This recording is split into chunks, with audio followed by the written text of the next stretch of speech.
ধুলাবালুই পড়ে গেছে, সুম্মা ইয়ামুদ্দু ইলাস সামাই ইয়াদাইহি, ওই ব্যক্তি আসমানের দিকে নিজের দুই হাত বাড়ায় দিয়েছে, ইয়া রাব্বি আমার এই দাও ওই দাও, বিশাল লম্বা সফর করেছে।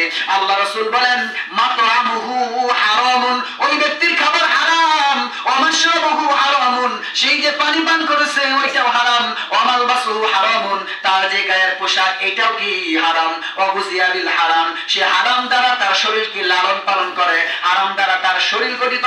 সুম্মা ইস্তাজাবু লিযালিকা, তাহলে রব্বে কারীমের দরবারে তার দোয়া কিভাবে কবুল হবে? নাউজুবিল্লাহ। ভালোভাবে মুহাদ্দিসিনে কেরাম এই হাদিসের ব্যাখ্যায় বুঝেন। মনে করে অনেক মানুষে হজে যাইতো 2 মাস 4 মাস আগের জামানায় 5 মাস যায় লাগতো কিনা, এরকম সময় লাগতো।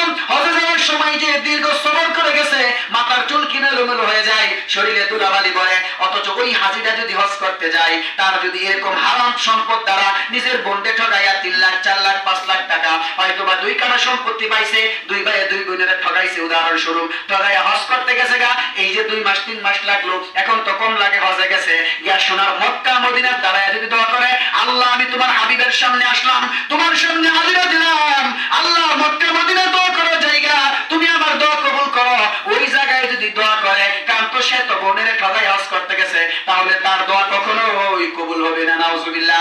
আপনি বিশাল সম্পদ দিয়েছেন, চিল্লাই গেছেন 100 মাইল 200 মাইল দূরে, কিন্তু এই যে বাড়ি থেকে আপনি টাকা কারো সেঙ্গায় লয়ে গেছেন, বাটপারি করে নিয়ে গেছেন, ওই জায়গায় বিশাল সফর করছেন, মাথার চুল এলোমেলো, শরীর ক্লান্ত হয়ে গেছে, গিয়া যদি নামাজ পড়ে দোয়া করেন, এই দোয়া আল্লাহ পাক রব্বুল আলামিন কবুল করবে না। নাউজুবিল্লাহ বলেন, আরো জোরে বলেন নাউজুবিল্লাহ। এই জন্য আল্লাহ তাআলা পবিত্র পবিত্র মাল ছাড়া কবুল করে না। আর যারা হারাম খেয়ে দোয়া করে, আল্লাহ পাক রব্বুল আলামিন হাবিব বলেন যারা হারাম খায় তাদের দোয়া পশ্চিমকালে রব্বে কারীমের দরবারে কবুল হয় না। নাউজুবিল্লাহ। এই জন্য দোয়া কবুল হওয়ার শর্ত কি? হালাল খাওয়া। দোয়া কবুল হওয়ার শর্ত কি? হালাল খাওয়া। আল্লাহ রাসূল উল্লেখ করেন, বিশাল লম্বা সফর করছে আর দোয়া করছে আল্লাহ তাআলার কাছে, আল্লাহ তুমি আমার এই দেও এই দেও, তো দোয়া কেমনে কবুল হইব? সে খাইছে হারাম, পানি পান করছে এটা হারাম, তার শরীরে পোশাক হারাম, তার শরীরে যে গোশত আছে এটাও হারাম মাল দ্বারা গঠিত, কখনোই তার দোয়া আল্লাহর দরবারে কবুল হবে না। নাউজুবিল্লাহ।